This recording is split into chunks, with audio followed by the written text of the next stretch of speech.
तेरी वाणी जीवन की रोटी, नैनों की ज्योति अंधेरा मिटाती।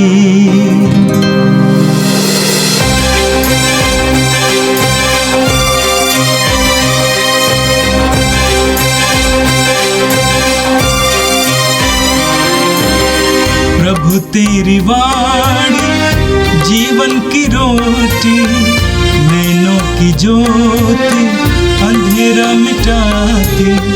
प्रभु तेरी वाणी जीवन की रोटी, नैनों की ज्योति अंधेरा मिटाती।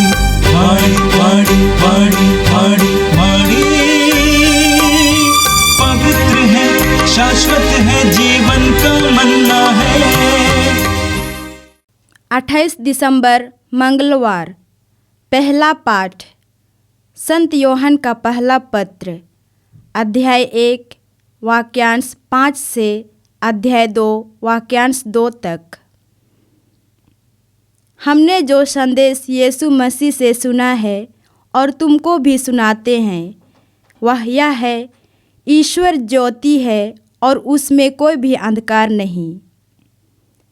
यदि हम कहते हैं कि हम उसके जीवन के सहभागी हैं किंतु अंधकार में चल रहे हैं, तो हम झूठ बोलते हैं और सत्य के अनुसार आचरण नहीं करते। परंतु यदि हम ज्योति में चलते हैं जिस तरह वह स्वयं ज्योति में है, तो हम एक दूसरे के जीवन के सहभागी हैं और उसके पुत्र यीशु का रक्त हमें हर पाप से शुद्ध कर देता है। यदि हम कहते हैं कि हम निष्पाप हैं, तो हम अपने को धोखा देते हैं और हम में सत्य नहीं है। यदि हम अपने पाप स्वीकार करते हैं, तो वह हमारे पाप का क्षमा करेगा और हमें हर अपराध से शुद्ध करेगा, क्योंकि वह विश्वसनीय तथा सत्य प्रतिज्ञा है। यदि हम कहते हैं कि हमने पाप नहीं किया, तो हम उसे झूठा सिद्ध करते हैं और उसकी सच्चाई हम में नहीं है। बच्चों, मैं तुम लोगों को यह इसलिए लिख रहा हूँ कि तुम पाप ना करो। किंतु यदि कोई पाप करे, तो पिता के पास हमारा एक सहायक विद्यमान है, अर्थात धर्मात्मा यीशु मसीह। उन्होंने हमारे पापों के प्रायश्चित किया है, और न केवल हमारे पापों के लिए बल्कि समस्त संसार के पापों के लिए भी। यह प्रभु की वाणी है। संत मत्ती के अनुसार प्रभु यीशु का पवित्र सुसमाचार, दूसरा अध्याय, पद संख्याएं 13 से 18 तक।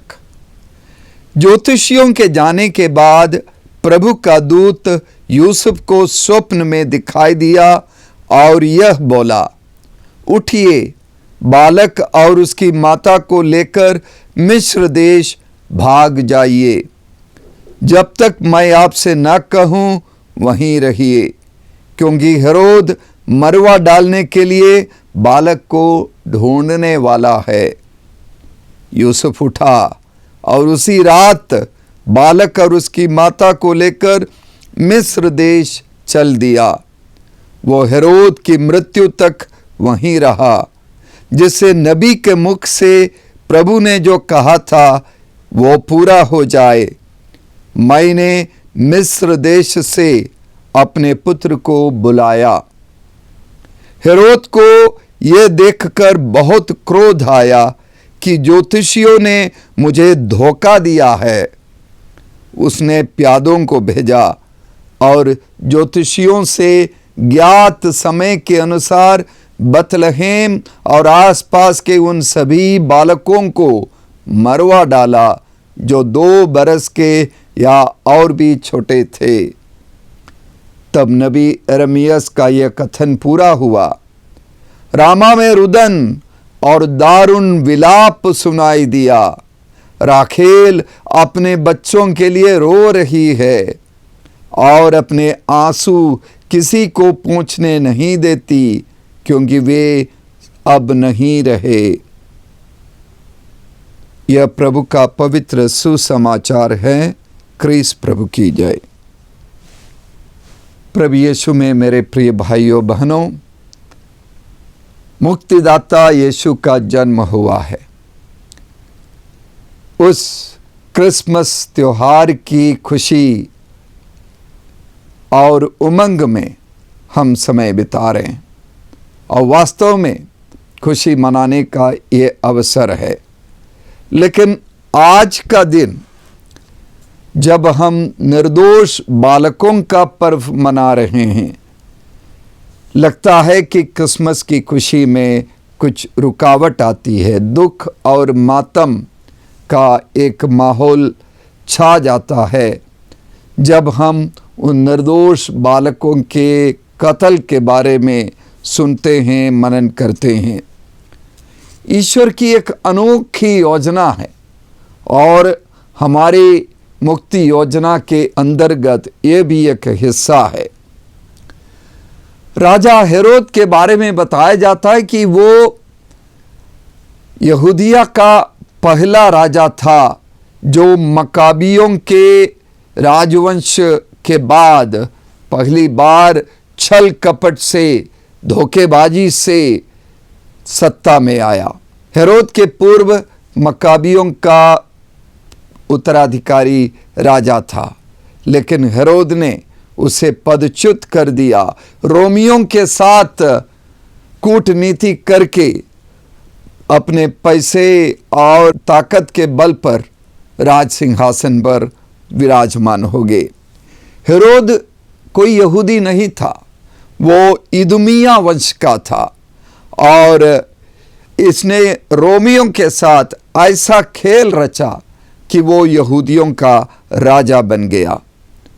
हेरोद बहुत बड़ा डरपोक व्यक्ति था, और उसने अपने सिंहासन को बचाने की प्रक्रिया में बहुत से लोगों का कत्ल किया। हेरोद ने स्वयं अपनी पत्नी मरियम की हत्या की। मरियम की माँ यानी अपनी सास अलेक्जेंड्रा की हत्या की, अपने पुत्र अलेक्जेंडर का, और राजवंश, राज परिवार से जुड़े राजमहल के बहुत सारे लोगों का कत्ल किया। बहुत से कुलीन यहूदियों का कत्ल किया, क्योंकि हेरोद को लगता था कि ये सब मेरे विरुद्ध है।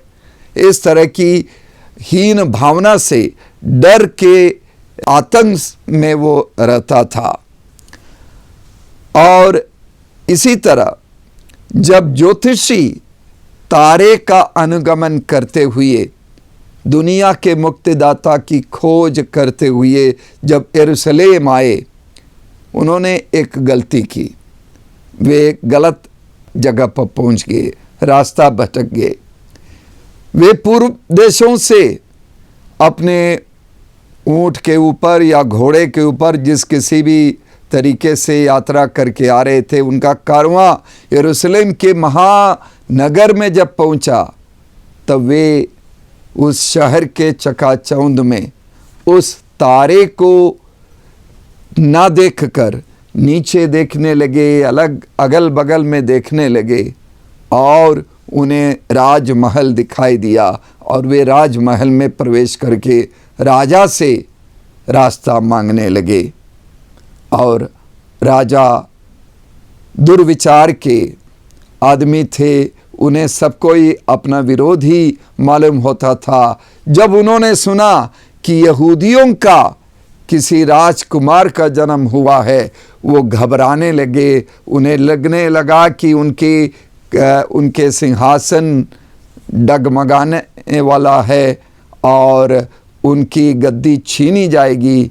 इसीलिए चुपके से उन्हें दिशा निर्देश देते हैं, जाइए और हमें बताइएगा कि बालक कहाँ हैं। उनके दिमाग में वो क्रूरता आ गई थी डर के कारण। और वो जब उन्हें पता चला कि ज्योतिषी वापस नहीं आए, किसी दूसरे रास्ते से गए, तब उन्होंने कत्ल करने का निर्णय लिया।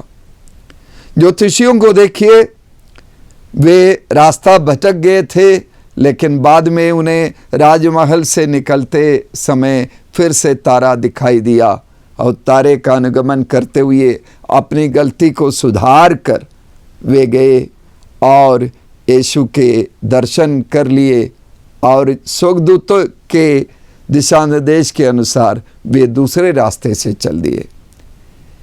यीशु के पास इच्छा के साथ जो पहुंच जाते हैं, वे लौटकर जिस रास्ते से गए उस रास्ते से नहीं लौटते हैं, उनका रास्ता बदल जाता है।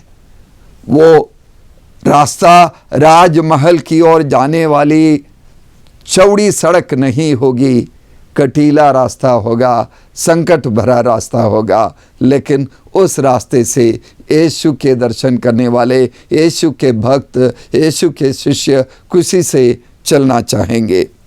हेरोद ने डर के मारे वध करने का आदेश दिया अपने सैनिकों को, और बतलहम एक छोटा सा शहर है और इसीलिए विद्वानों का कहना है कि उस छोटे शहर में 2 साल या उससे कम उम्र के बच्चे, केवल बालक लोग, उनकी संख्या 25 से ज़्यादा नहीं होगी।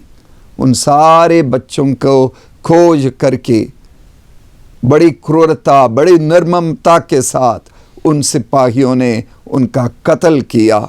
बतलहम के घरों में, यहूदियों के आंगनों में, उनके गली कूचों में रक्त की नदियां बहने लगी और माताएं दर्द से चीखने लगी।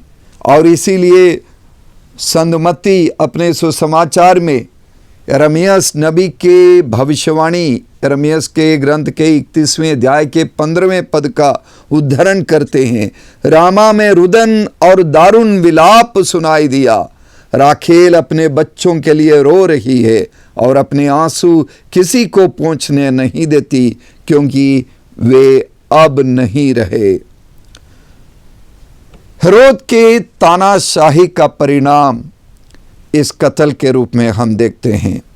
हर तानाशाह डरता है, अपने सहयोगियों से डरता है, अपनी जनता से डरता है और वे क्रूरता का रास्ता अपनाता है। बतलहम के यहूदियों के साथ ये क्रूरता अपनाई गई। मेरे प्रिय भाइयों बहनों, जिसके अंदर डर है वो क्रूर तरीका अपनाता है। डर को त्यागना होगा। एक दूसरे पर हमारा जो डर है वो हमें त्यागना होगा। हमारे चारों ओर मुड़ कर देखे तो जहाँ कहीं धर्म के नाम पर, जाति के नाम पर, वंश के नाम पर जो लड़ाई होती है वो डर के कारण है। दूसरों के प्रति हम डरते हैं। डर को त्यागे, स्वतंत्रता का अनुभव करें तो कत्ल नहीं होगा, दंगे नहीं होंगे। जिस तरह यहूदिया के बतलहम के बालकों का कत्ल हुआ, आज भी हमारे देश में, विश्व के प्रायः हर इलाके में बच्चों का कत्ल होता है। बहुत से बच्चे अपनी ही माताओं के कोख में मारे जाते हैं और आधुनिकता के नाम पर, परिवार को सीमित करने के नाम पर, इच्छुक बच्चों को पैदा करने के नाम पर, सुख सुविधाओं के नाम पर और धन दौलत को अपने साथ रखने के नाम पर, स्वार्थ के नाम पर बच्चों का कत्ल होता है। मैं 3 दिन पहले अखबार में पढ़ रहा था, बनारस जिले के एक गांव में एक व्यक्ति शराब के नशे में चूर होकर जब घर आया, अपनी पत्नी से पैसा मांगने लगा शराब और पीने के लिए। पत्नी ने देने से मना कर दिया। उसने अपने छोटे बालक को जो बिस्तर पर सोया हुआ था उठा लिया और ज़मीन पर पटक कर उसका कत्ल किया। और उसकी पत्नी के साथ भी उसने ऐसा दुर्व्यवहार किया और उसकी पत्नी अस्पताल में भर्ती है। उसे नहीं मालूम कि उसका मासूम बेटा अब इस दुनिया में नहीं है। तो इस तरह के बहुत सारे ऐसे लोग हैं जो शराब के अधीन में, दुष्ट आत्मा की शक्ति के अधीन में रहकर इस तरह के कार्य करते हैं।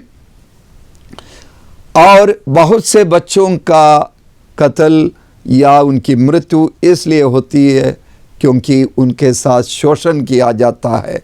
बाल मजदूरी एक बहुत बड़ी बुराई है जो हमारे देश के भदोही के कालीन के कारखानों में, फिरोज़ाबाद के शीशे के कारखानों में, और दक्षिण भारत में शिवकाशी में जहाँ बच्चे माचिस बनाते हैं, पटाखे बनाते हैं, चूँकि उनके नाजुक हाथ ऐसे कार्य के लिए ज़्यादा उपयोगी है।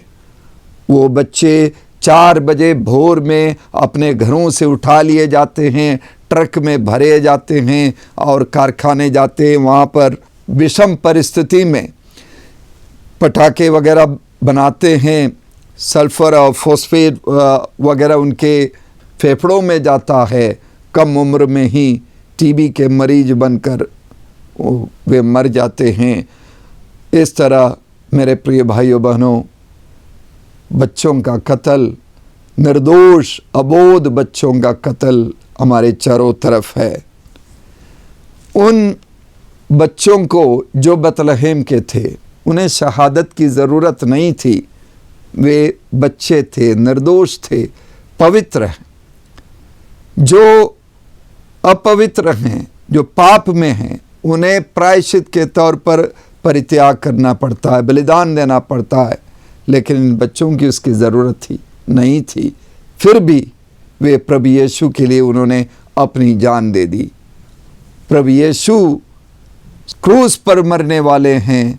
प्रभु यीशु के जन्म से लेकर क्रूस तक रक्त का ये जो माहौल है, रक्त बहाने का ये माहौल, ये कायम रहा। मेरे प्रिय भाइयों बहनों, हर क्रिस्तीय त्याग के लिए बुलाया गया है, हर क्रिस्तीय बलिदान के लिए बुलाया गया। यीशु का हर शिष्य के सामने कटीला रास्ता है, दर्द भरा रास्ता है। आइए हम प्रण लें कि इस दर्द भरे रास्ते पर खुशी से चलने का हम तैयार हो जाए और बच्चों का आदर करें, उनको इज्जत दे, उन्हें सम्मान दे, उन्हें प्यार दे। और वे बच्चे जो भी हो, हमारे घरों में भी हो या घर के बाहर हो, आसपास के हो, परिचित या अपरिचित, सभी बच्चों का हम पालन पोषण कर सके, उनकी देखभाल कर सके, ऐसा प्रण ले। आइए हम प्रार्थना करें। हे सर्वशक्तिमान प्रेमी पिता ईश्वर, आज अबोध बच्चों के शहादत के पर्व दिवस पर हम तुझे धन्यवाद देते हैं, तेरी स्तुति करते हैं बच्चों के लिए, हर मानव के लिए जो शिशु के रूप में जन्म लेता है। और शिशु हम सब के लिए प्यारा है। हम प्रार्थना करते हैं कि बच्चों के साथ जो अन्याय होता है, विभिन्न प्रकार के अन्याय उनके घरों में और बाहर भी, वे सारे समाप्त हो जाएं। बच्चियों के साथ और बच्चों के साथ भी दुष्कर्म होता है और उनकी हत्या की बातें हम प्रतिदिन सुनते हैं।